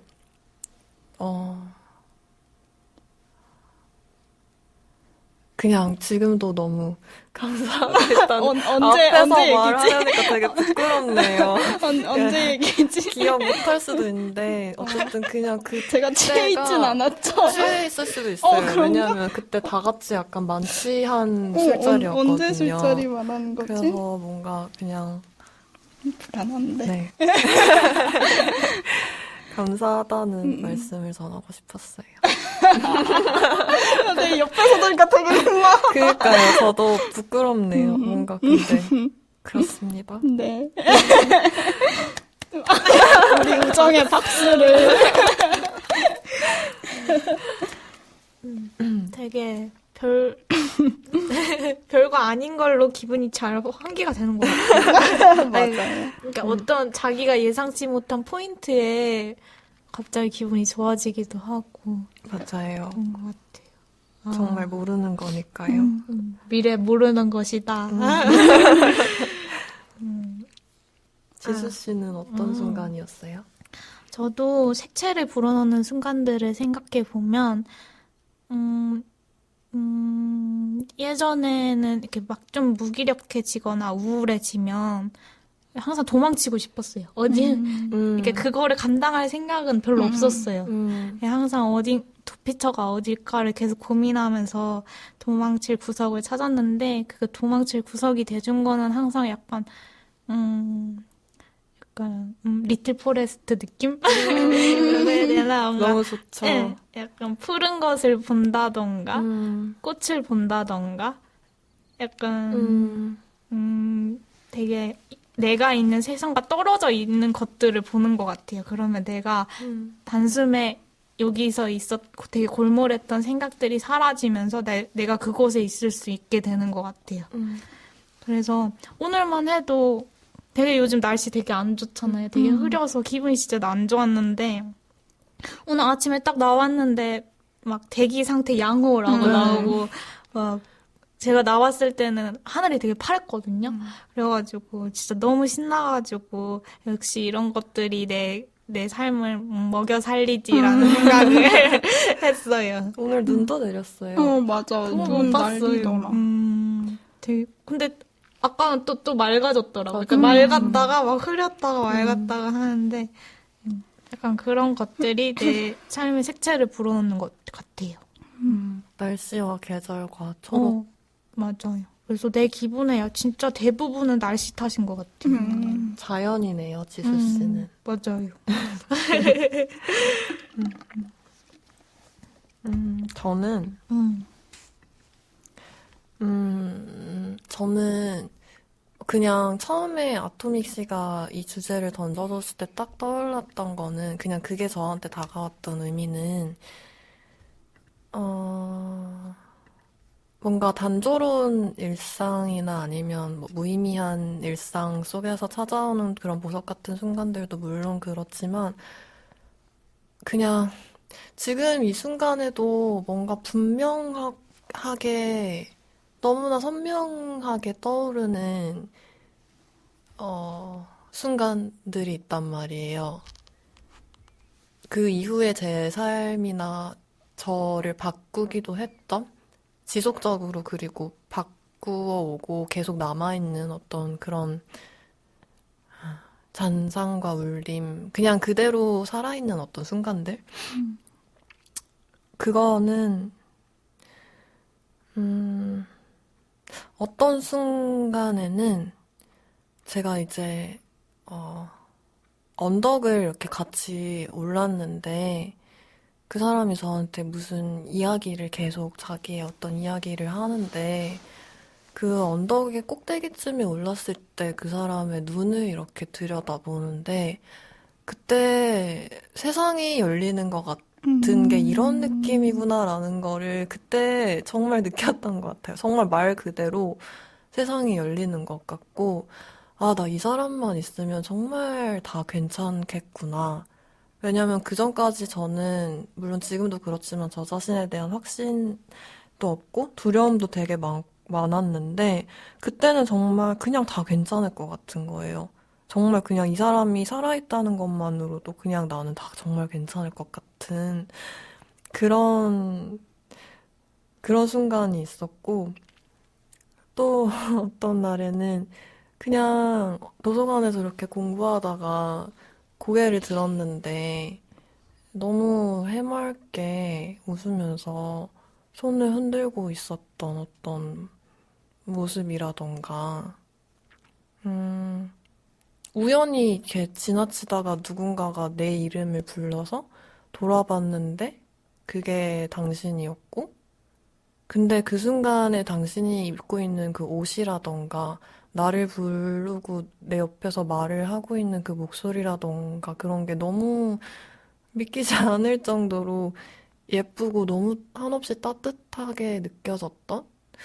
정말 사소한 그런 순간들이 어떻게 그렇게 여전히 살아있는지 모르겠고, 또 그냥 너무 말도 안 되는데 그냥 한없이, 말없이 오랫동안, 어, 안아주고 있었던 당신도 있었고, 그런 순간들이, 음,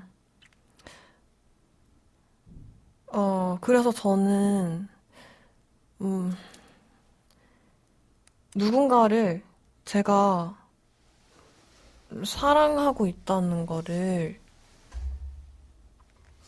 머리로도 알기 전에, 가슴으로도 알기 전에, 그냥 너무 그게 사랑이었던 그런 순간들이 저한테는 그랬던 것 같아요. 너무 반짝반짝 빛나는. 그랬구나. 그런 뭐지? 조지가 흑백 사진 보고 그때로 들어간 것처럼 뭔가 사진 보면 그때로 들어갈 수 있으면 좋을 것 같아. 너무 해리포터 같은 건가? 팬시브. 아무튼 그러면 얼마나 좋을까? 그러게. 궁금하다. 뭐가요? 그냥 정말 그런 게 있다면 이 세상이 어떻게 달라질까? 정말 팬시브가 존재한다면? 저는 근데 뭐 전에도 고백했지만 해리포터 세상이 존재한다고 생각하기 때문에 이 뭐 후생이나 아니면 다른 차원에서 한번 가보도록 하겠습니다. 네. 좋았다. 진짜. 그러면 다음 코너인 그들 각자의 영화관으로 넘어가 볼게요. 우리들 각자에게 이 영화가 어떤 의미를 가지는지 알아보는 시간입니다. 어떤 의미일까? 저는 이 영화 보면서 죽음에 대해서 진짜 끊임없이 생각했던 것 같아요. 네. 평소에도 죽는다는 거에 대한 생각을 좀 많이 하면서 사는 편인데, 그러니까 진짜 예기치 못하게 죽을 수 있는 거니까. 그리고 되게 많은 죽음들이 일상적으로 일어나잖아요. 그게 내 죽음이 아닐 뿐이지, 내 주변 사람들이 아닐 뿐이지, 오늘 지금 이 순간도 누군가는 죽고 있을 테니까, 그게 언젠가는 내가 되고 또 다른 사람이 내 주변에 어떤 사람이 될 수 있다고 항상 생각을 하고 있거든요. 요즘은 더 심하게 하기 시작한 것 같아요. 근데 저는, 이렇게 죽음을 좀 일상적으로 생각하게 된 이후부터는 좀 더 내 삶을 만족하면서 살고 있는 것 같아요. 약간, 제가 걱정도 많이 하고 불안 같은 게 많아서 되게 별로 소중하거나 중요하지 않은 것에도 자주 골몰을 해요. 근데 그런 시간이 굉장히 줄어든 것 같아요. 죽음을 자주 생각하다 보니까 좀 더 소중한 것들을 소중하게 대하게 된 것 같고, 소중하지 않은 것들에 별로 고민을 하지 않게 된 것 같아서, 저는 죽음을 생각하는 게, 내 삶을 좀 더 만족스럽고 좀 더 사랑하게 될 것 같은 그런 생각이 들어서, 이 영화를 보면서도 다시 한번 죽음에 대해서 되게 많이 생각했던 것 같아요. 그렇지, 죽음은 저런 거지, 이러면서. 어떤 순간 특별하게 만들어주기도 하고 끝이 있다는 거니까 어떤 순간을 되게 슬프게 만들기도 하고 그런 거지 뭐 이런 생각을 했던 것 같아요.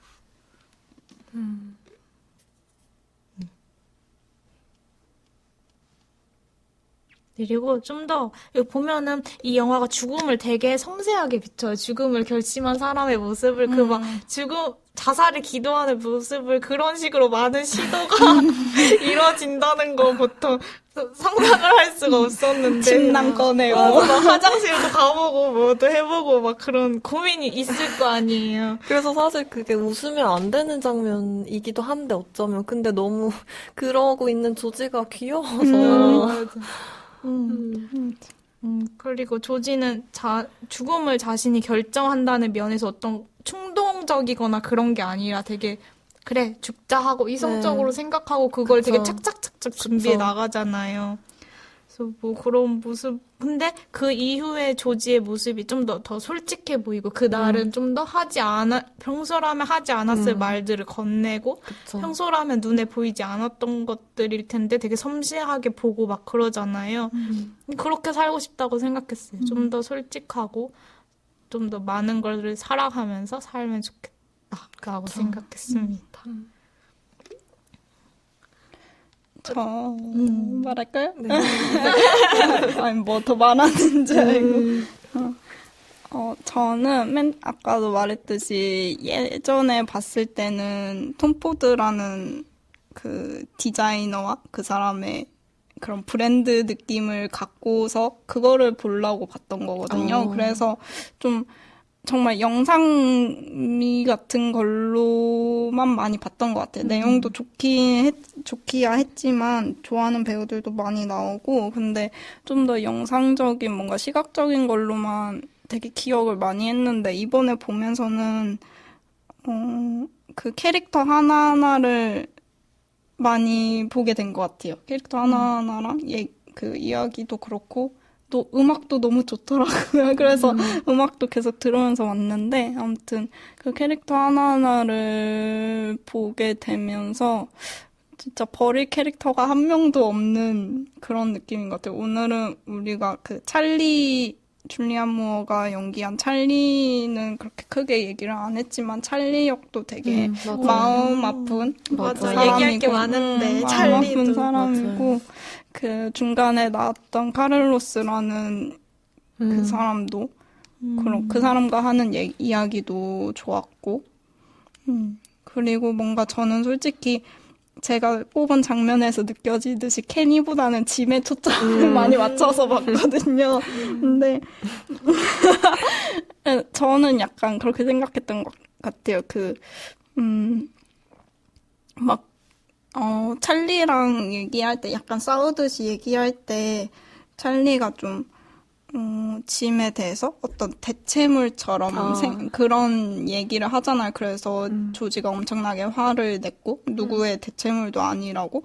근데 약간 저는 그 조지가 케니를 생각하는 게 약간 짐의 대체물처럼 생각한다고 조금 느껴서 뭔가 케니 자체에 엄청 집중이 되기보다는 그냥 계속 케니한테서 그 짐의 느낌을 찾으려는 그런 식으로만 생각을 했는데 오늘 얘기 듣고 보니까 케니도 생각할 점이 많은 것 같아서 또 보면은 또 케니한테도 눈이 많이 가지 않을까 그런 생각이 드네요. 이것도 약간 볼 때마다 눈에 띄는 캐릭터가 계속 다를 것 같아요. 맞아요. 라임은 어떤 의미를 가지고 있어요? 저는 여기서 오늘 방송에서는 책 얘기는 많이 안 할 것 같다고 했었는데 여기서는 그냥 딱 그 책에서 나왔던 문장을 몇 개만 인용을 해서 얘기를 하고 싶은데 첫 번째는 그 책에서 무슨 얘기가 나오냐면은 스스로 알고 있으면서도 질문을 받기 전까지는 자신이 아는 줄 모르는 일들도 있어 라는 말이 나와요.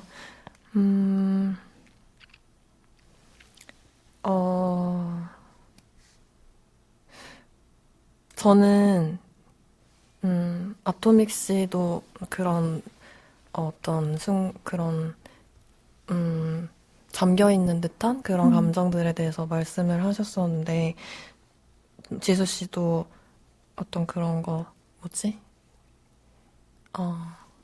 고민하는 시간들? 그런 거 얘기하셨었고. 근데 저도,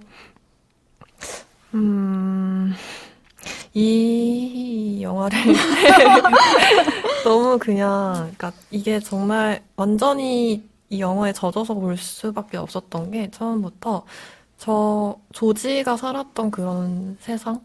온통 회색빛이고 너무나 무의미하게 느껴지고 그냥 내가 이미 다 알고 있는 것 같은 그래서 더 기다릴 것도 기대할 것도 꿈꿀 것도 없는 그런 세상에서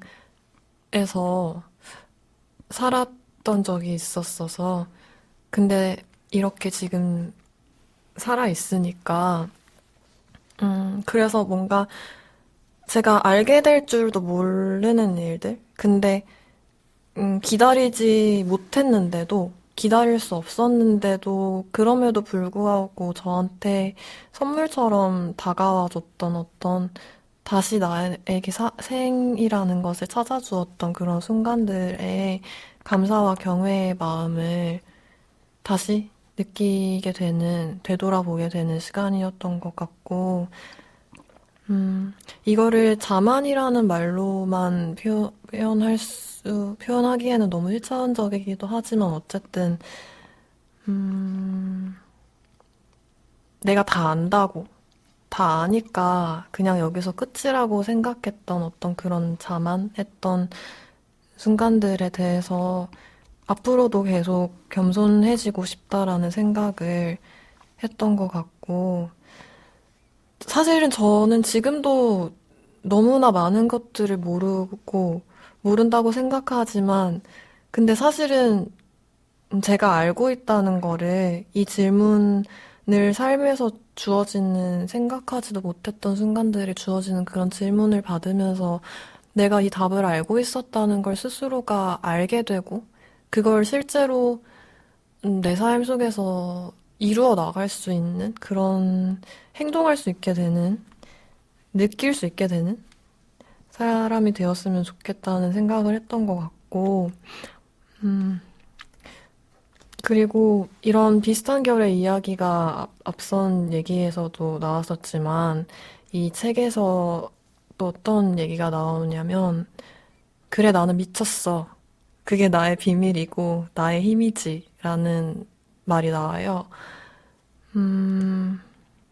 미치고 싶은 사람도 있을 거고, 여기서 더 미치고 싶은 사람도 있을 거고, 그냥 이대로가 좋고, 뭔가 정상적인 어떤 그런, 다들 갈구하는 자신의 어떤 그런 마인드?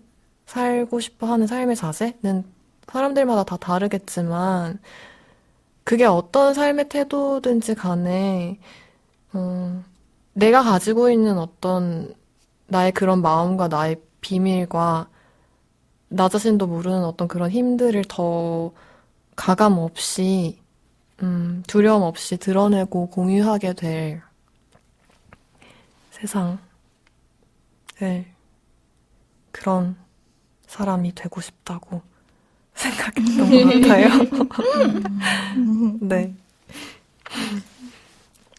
그러면 다음은 당신을 위한 영화관. 만약 이 영화를 상영한다면 누구에게 어디서 혹은 어떤 방식으로 보여주고 싶은지 각자가 이 영화를 보여주고 싶은 방식을 자유롭게 얘기해보는 시간입니다. 저는 이 영화가 진짜 시각적으로 너무 화려하고 아름답잖아요. 네. 그래서 진짜 영화를 보면 빠져들듯이 보게 되는데, 그래서 혼자서 어두운 곳에서 보면 진짜 좋을 것 같아요. 그리고 약간 혼자 봐야 되는 이유는 이 영화 같이 봐도 그럴 수 있겠지만 영화를 보고 나서 되게 여운이 길거든요. 그래서 그거를 맞아요. 약간 충분히 곱씹을 수 있는 장소에서 보면 좋겠다고 생각했어요. 그래서 영화관에서 봐도 진짜 뭐 화면 큰 걸로 보면 진짜 좋겠지만 저 같으면 집에서 보는 게 더 좋을 것 같아요. 영화관은 약간 여운을 끊는 느낌이 있어서 거기서 딱 나오는 순간에 음. 깨지는 느낌이 있어서 집에 영화관 있으면 되겠다. 저도 그럼 되겠다. 돈을 많이 벌어야겠네요. 아직 이루지 못한 버킷리스트 중에 하나. 영화관. 아토믹 씨는요? 저는 그냥 안 볼 이유가 없는 영화. 그냥 보셨으면 좋겠네요. 어디서 봐야 될지는 근데 크게 보면 확실히 좋긴 할 것 같은데 그러려면 정말 집에 영화관이 있어야 될 것 같아요. 아무튼 라임은요? 아, 저는 이 영화를 제가 굳이 이름을 말하지 않아도 알고 있을 당신에게 바치고요. 그리고 저에게 또 주고 싶어요. 그때의 당신과 그때의 나와 그때의 우리. 그리고 당신과 나조차 아직 알고 있지 못하는 내일들에게 이 영화를 바칩니다. 박수를 치면 되지. 오늘 녹음 어땠어요? 저는 오늘 여태까지 녹음 중에 뭔가 가장 나른하게 녹음한 것 같아요. 그래서 약간 이런 상태로 얘기를 계속 듣고 그런 영화인 것 같기도 하고 라인과 아토믹이 해주는 얘기가 되게 붕 뜨게 만드네요. 그래서 되게 좋았어요. 그리고 이제 지수 씨 짬도 찼잖아요. 오늘 3회 좀 그죠? 괜찮았어. 예전보다 훨씬 발전한 모습이었어요. 이제는 나른해질 수 있는 때가 온 거죠. 맞아.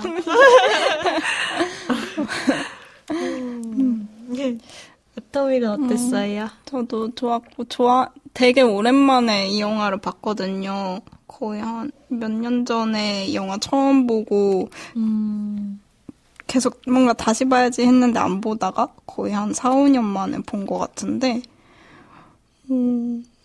훨씬 더 좋아진 것 같아요.